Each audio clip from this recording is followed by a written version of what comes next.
dan minimal harus diganti setiap 1 tahun ya rekan-rekan. Nah, kenapa ini harus diganti?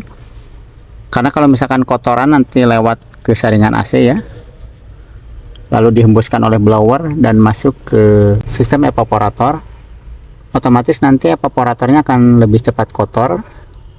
Nah, jika kotoran nanti menempel pada evaporator, akhirnya akan timbul karat dan bisa mengakibatkan evaporatornya bocor rekan-rekan. Assalamualaikum warahmatullahi wabarakatuh. Bertemu lagi dengan kami di Zona Tutor Otomotif. Rekan-rekan, untuk video kali ini kami akan memberikan informasi tentang cara perawatan sistem AC ya, supaya usia komponen-komponen AC-nya lebih lama sehingga tidak cepat rusak ya. Ada beberapa hal yang harus rekan-rekan perhatikan supaya komponen-komponen tersebut usia pakainya lebih lama ya rekan-rekan. Baiklah, untuk yang pertama, hal apa sih yang harus diperhatikan saat kita akan melakukan perawatan AC? Nah, yang pertama rekan-rekan harus selalu memperhatikan saringan AC ya rekan-rekan.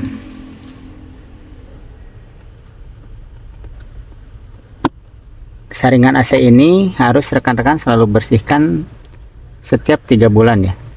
Dan tergantung juga kondisi dari saringan AC-nya sendiri.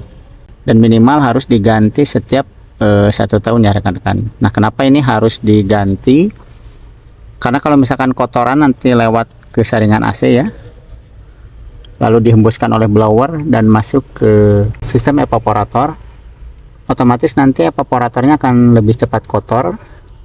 Nah, jika kotoran nanti menempel pada evaporator, akhirnya akan timbul karat dan bisa mengakibatkan evaporatornya bocor rekan-rekan. Otomatis jika evaporatornya bocor, nanti freonnya akan habis atau berkurang ya, sehingga AC-nya tidak dingin. Nah, sehingga untuk saringan AC ini sangat penting, rekan-rekan harus membersihkannya setiap 3 bulan atau diganti setiap 1 tahun ya rekan-rekan.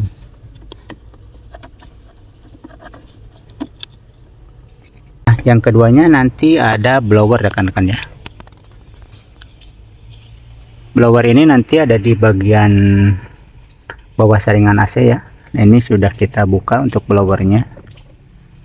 Nah, blower ini juga nanti dia akan ada kotoran ya di dalam sini yang suka menempel, dan kalau sudah terlalu banyak nanti akan mempengaruhi kerja dari blower sendiri, dan nanti kotorannya akan berdampak juga akan masuk ke sistem evaporator ya rekan-rekan ya, yang ada di dalam sini.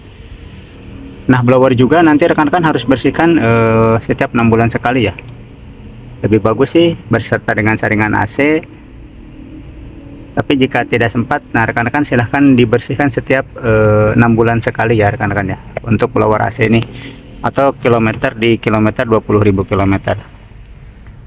Nah, kenapa harus dibersihkan? Karena kita lihat suka ada kotoran yang menempel di blower ini ya rekan-rekan. Nah, si kotoran ini jika sudah terlalu lama menumpuk di blower, biasanya akan lari juga ke sistem evaporator, yang mengakibatkan nanti evaporatornya kotor ya, dan juga nanti mungkin mengakibatkan AC tidak dingin.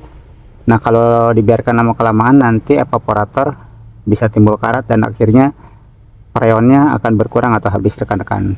Jadi nanti selain memperhatikan dari saringan AC-nya yang harus dibersihkan, blowernya juga harus dibersihkan ya, agar si evaporatornya usia pakainya lebih lama atau menjadi awet ya rekan-rekan. Nah, selain dari tadi saringan AC dan blower, ada hal yang harus diperhatikan, yaitu nanti dryer atau saringan yang ada di dalam kondensor ya rekan-rekan ya. Nah, kalau tadi di bagian dalam ada saringan AC ya, di bagian depan nanti ada kondensor rekan-rekan ya, seperti ini di bagian depan. Nah, di dalam kondensor sendiri nanti ada saringannya ya, yang bernama dryer di sebelah sini, di tabung ini. Nah, nanti rekan-rekan ini si dryer harus diganti setiap 3 tahun sekali atau 100.000 kilometer ya. Diganti biasanya nanti beserta dikuras dengan freon dan juga oli kompresornya rekan-rekan.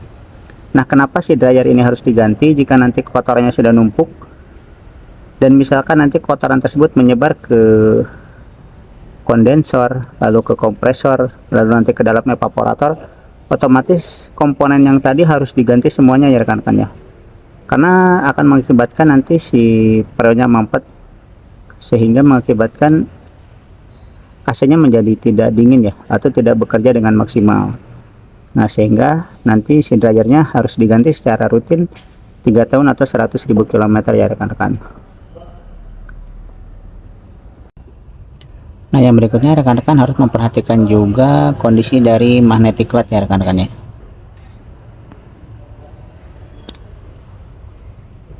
Nah, magnetic clutch ini rekan-rekan biasanya usia pakainya dia antara 7 tahun atau kilometer 100 sampai 150.000 km ya rekan-rekan. Nah, misalkan nanti sudah terdengar bunyi di bagian magnetic clutch-nya ataupun sudah goyang ya. Nah, ini sebaiknya segera diganti rekan-rekan. Jangan sampai nanti ada kerusakan ya. Nah, jika rekan-rekan misalkan ininya sudah goyang ya, sudah mengalami kerusakan tapi didiamkan saja, nanti bisa merambat ke kompresor AC ya rekan-rekan. Harganya cukup lumayan juga. Nah, sehingga jika nanti magnetic clutch-nya rusak ya atau bearingnya goyang, nanti secepatnya segera langsung diganti saja rekan-rekan ya, supaya tidak merambat ke kompresornya. Karena nanti kalau misalkan didiamkan, kita harus mengganti magnetic clutch dan juga si kompresornya, sehingga biaya yang dikeluarkan nanti akan lebih besar ya rekan-rekan ya. Terus nanti biasanya oli kompresor ini akan diganti pada saat nanti rekan-rekan menguras freon ya, akan sekalian diganti juga. Nah, yang berikutnya rekan-rekan, di persambungan setiap pipa ini nanti ada sealnya ya rekan-rekan ya. Nah, agar tidak mengalami kebocoran, sebaiknya seal ini juga diganti nanti saat rekan-rekan melakukan kuras freon ya, atau penggantian tadi dryer. Nah, seal yang di dalam sini nanti rekan-rekan harus diganti juga ya, dan juga seal yang ada di dalam sini rekan-rekan. Nah, ini dia di pipa ini nanti terdapat seal-seal ya. Nah, ini juga harus diganti rekan-rekan supaya nanti tidak terjadi kebocoran freon ya rekan-rekan.